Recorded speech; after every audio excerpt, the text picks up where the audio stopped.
بسم الله الرحمن الرحيم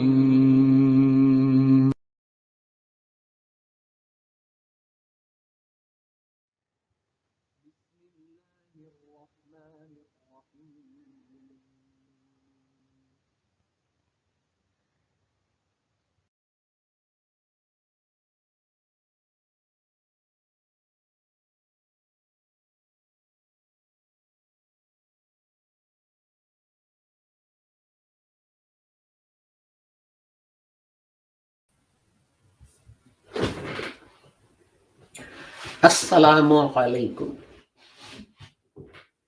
It is Tuesday, the 16th of November 2021. And in our broadcast series, Reflections on the Holy Quran, this is broadcast number 277.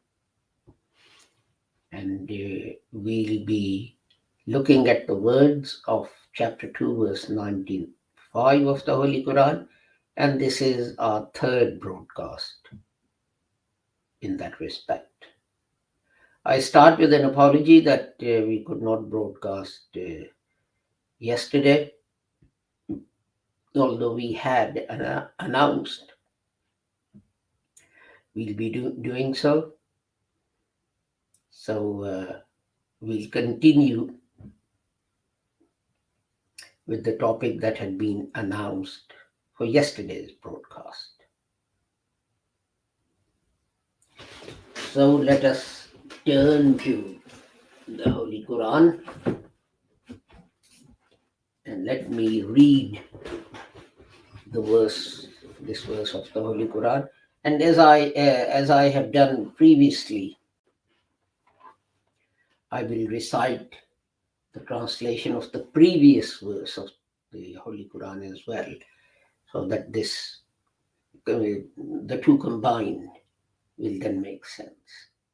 وَلَنْ يَتَمَنَّوْهُ أَبَدًا بِمَا قَدَّمَتْ أَيْدِيهِمْ وَاللَّهُ عَلِيمٌ بِالظَّالِمِينَ.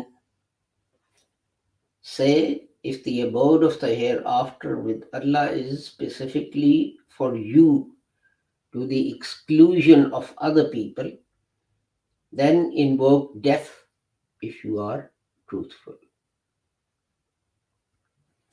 And verse 95 then goes on to say, and they will never invoke it on account of what their hands have sent on before. As we saw previously, what their hands have sent on before means their deeds, how they've been behaving. And Allah knows the wrongdoers. Today we are going to look at Wallahu and Alimun. So let's turn to my notes on here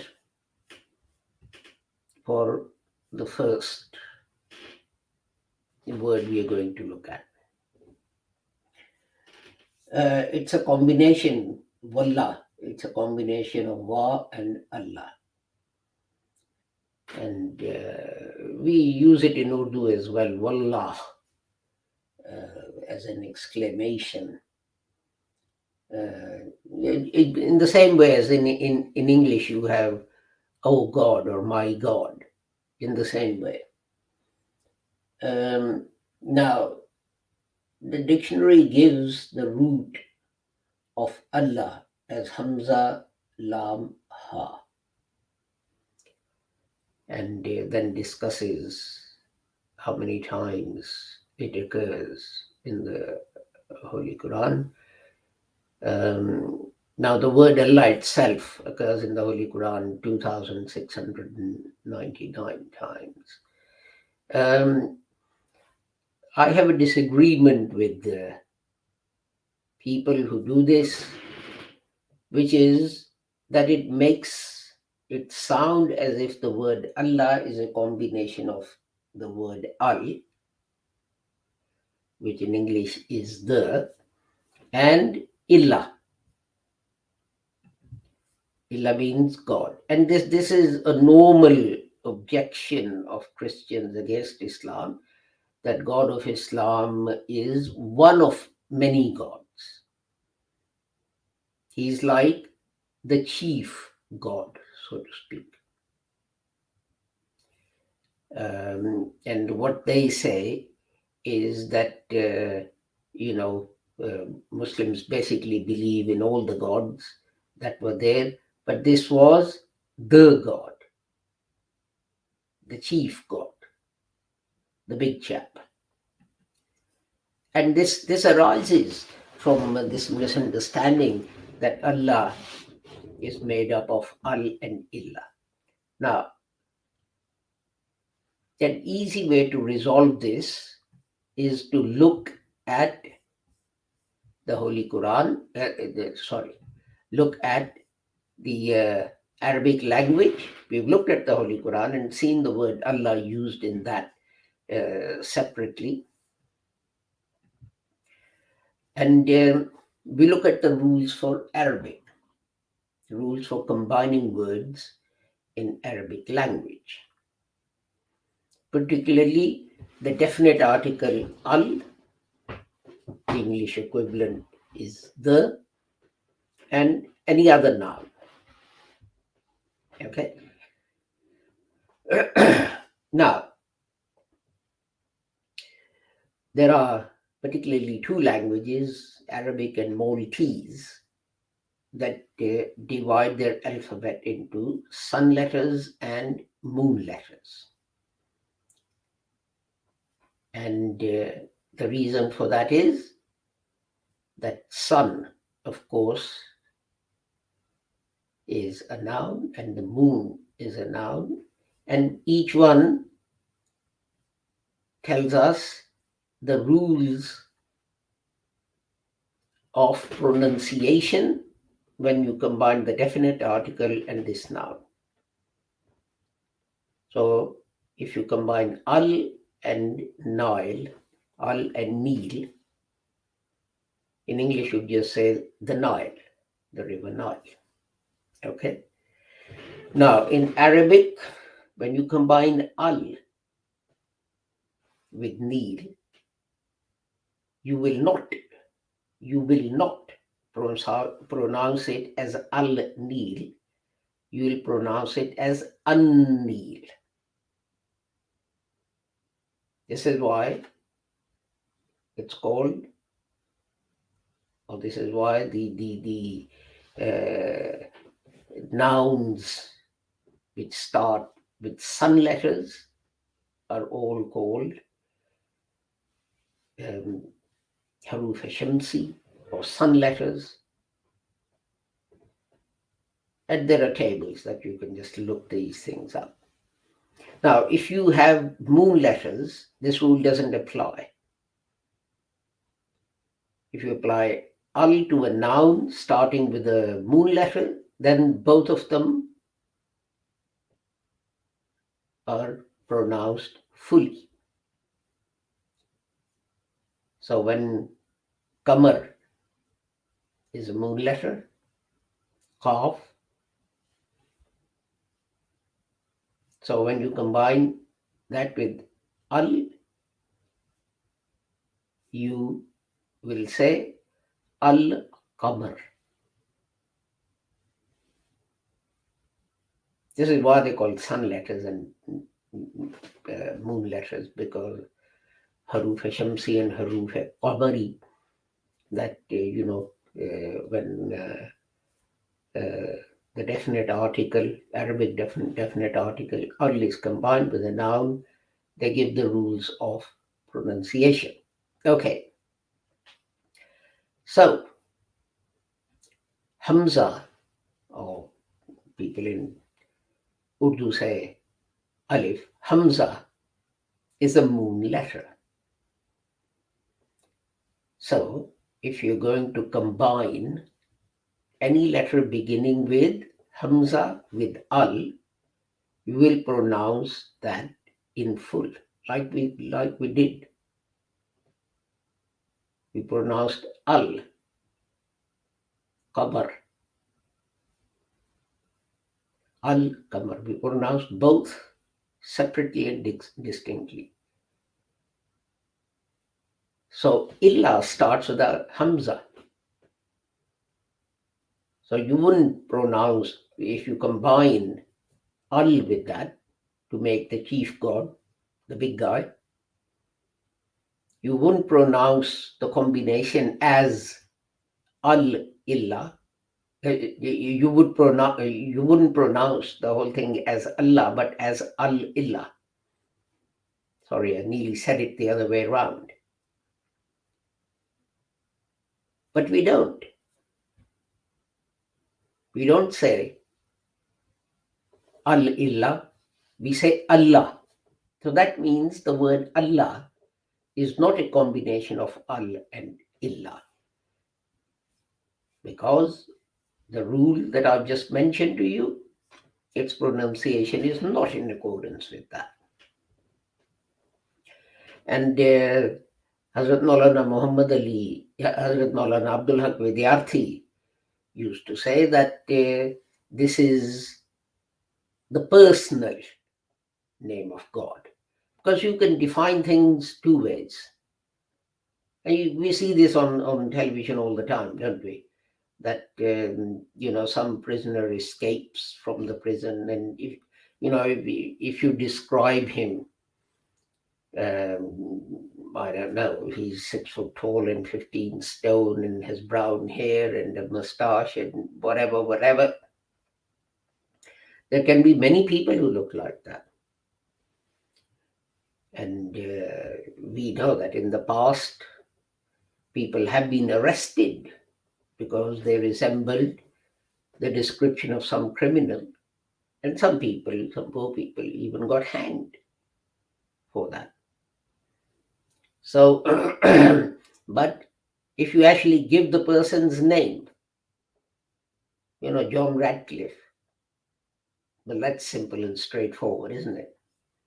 It is John Radcliffe who's escaped or who's committed this murder or whatever it is that he's supposed to have done. The 99 names of Allah, so-called names of Allah, are actually his attributes. Rahman, Rahim, and what else? Qahar, Jabbar, Ghafoor. They're all his attributes. But I would suggest that his attributes are unlimited. I don't know why we've restricted them to 99, I suppose.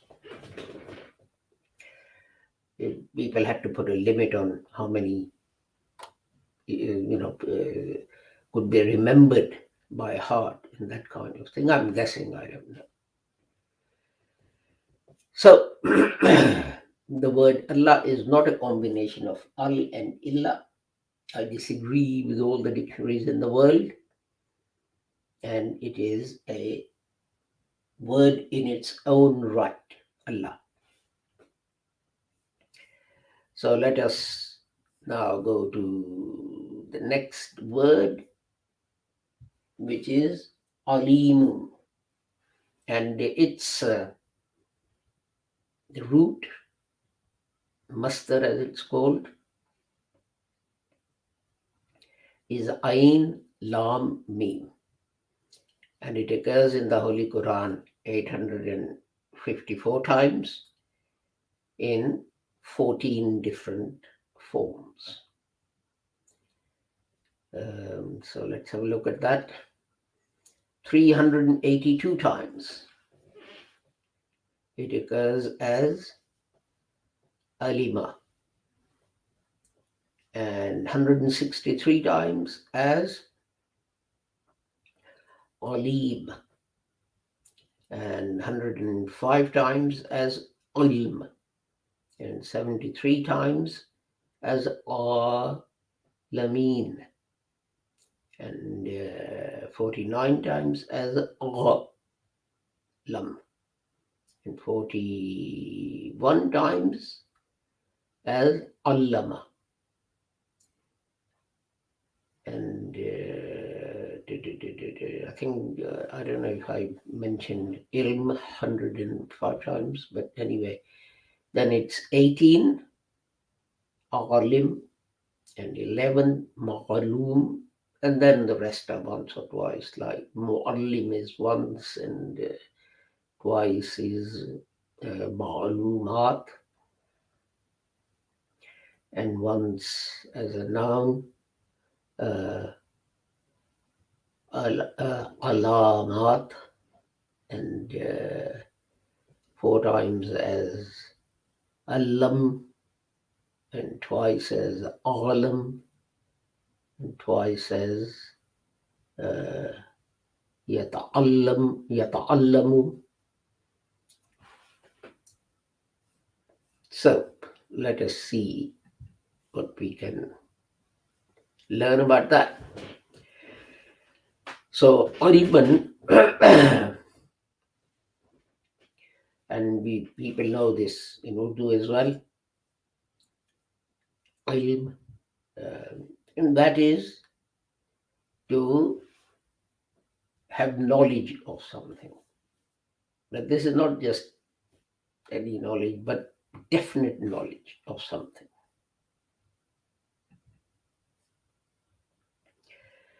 So that is knowledge on which others can rely. And that is why we say that people who have this definite knowledge are called alims. I mean, unfortunately, for some reason, the word has become restricted to people who have knowledge of religion. But obviously, someone with detailed knowledge of theoretical physics or botany or whatever is an alim. And the plural is ulama, and that is people who have deep and certain knowledge of whatever it is. Could be mathematics, could be history, could be geography, could be religion, but it's not restricted to religion. And now this knowledge, of course, there are two sources. We have our eyes and ears and brain, and we gain knowledge through the use of these. Now, using these, the more faculties that we use,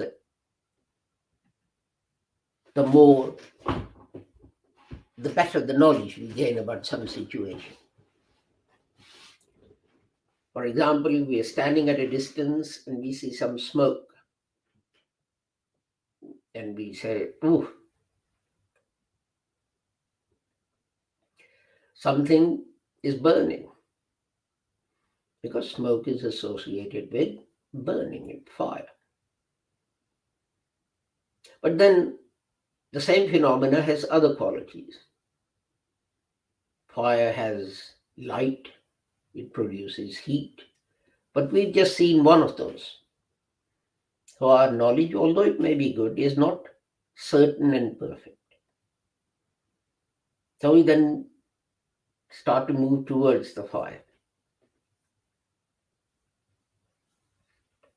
And now we can see the light. So now, out of the three qualities, we've observed two. We've seen the smoke, and we've seen the light. But both of these need only our eyes. As we move closer, we can hear the crackling. We can feel the heat. And we combine the information from all these senses, and our brain analyzes that and says, right, this is a fire. Stay away. You might burn yourself or whatever else. But the difficulty with this is that two perfectly rational people can look at the same thing and come up with diametrically opposing views.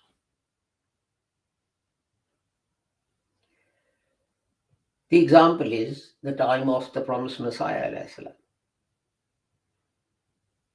At that time, scholars of Islam were divided into two groups. One group said Jesus is alive and up in heaven. And they quoted the Quran and the Hadith and so on to support their view. And they knew the Arabic language, and they knew the Quran by heart, and whatever else. They were alims. And you had an opposing group which said, no, this is wrong. I read the Quran, and according to me, the Holy Quran says that the Holy Prophet Jesus died just like any other human being died. He is not sitting up in heavens waiting to come back. Now let's look at the alims of this other group. They're equally learned. They too know the Quran by heart. And they know the Hadith and Arabic language and so on. So who should you believe?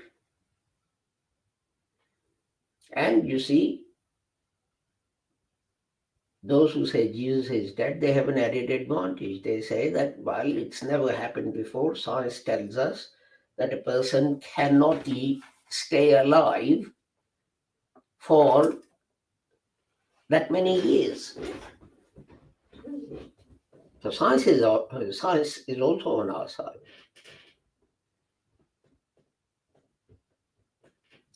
But the question is, who do you believe? They're both using their eyes and their ears and their brain. So who are you going to follow? This is where the heart comes in.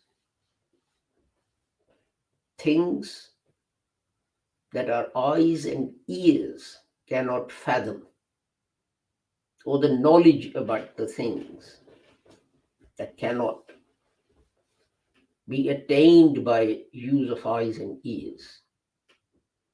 That knowledge is granted by Allah and it goes straight to your heart, as it says. How? By way of revelation. Certainly the Holy Prophet Muhammad has passed away. Now no new prophet can come. But Hazrat Mirza Ghulam Ahmad's argument was that God told me that Jesus has died and he will not come again.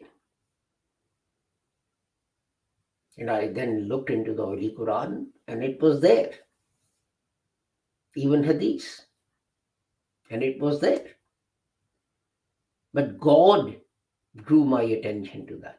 I'm not saying that Jesus is dead because science says he cannot live for such a long time without eating or whatever. What I'm saying is that God has told me that Jesus is dead. And then when I looked at the Holy Quran, I found it written there. So there's a fundamental shift of what the knowledge is based on.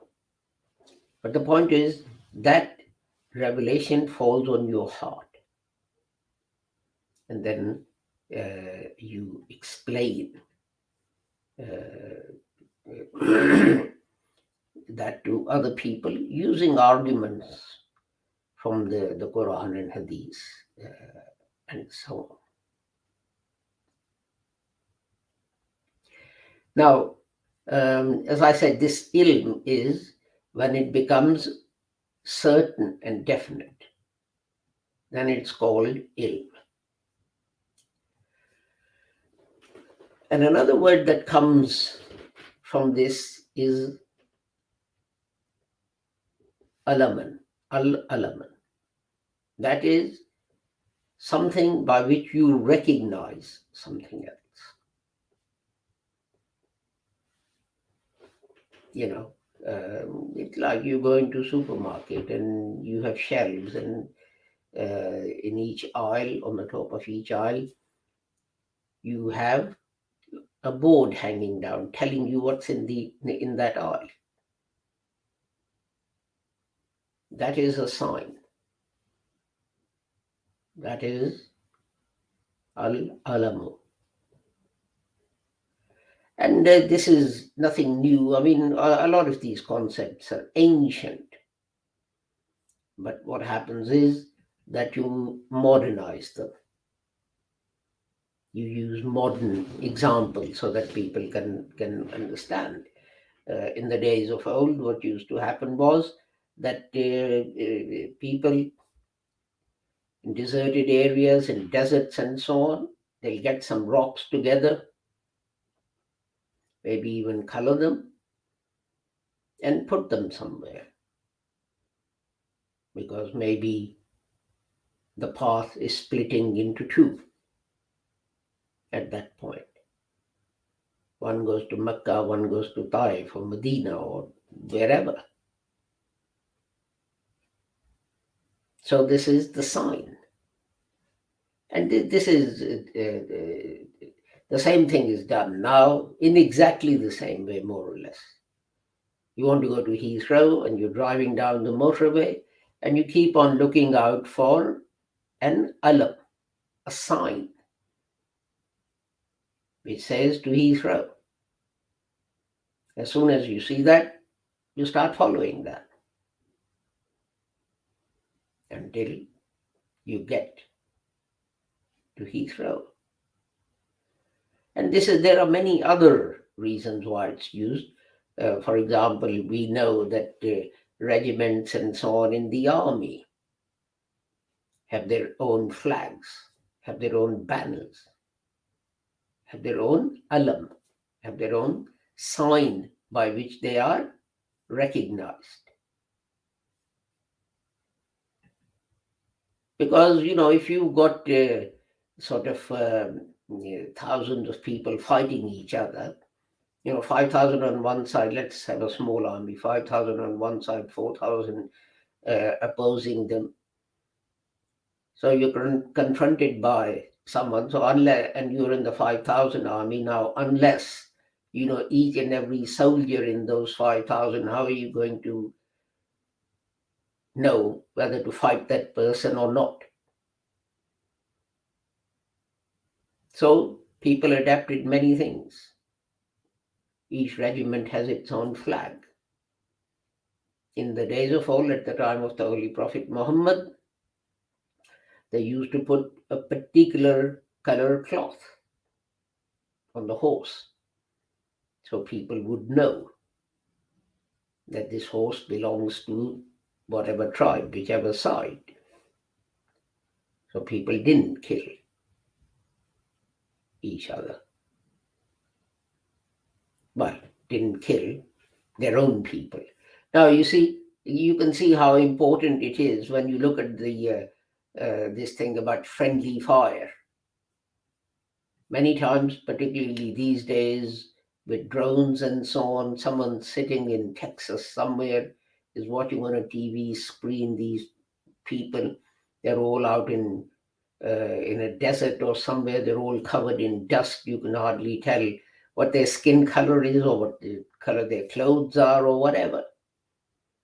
And you become scared and you think, oh God,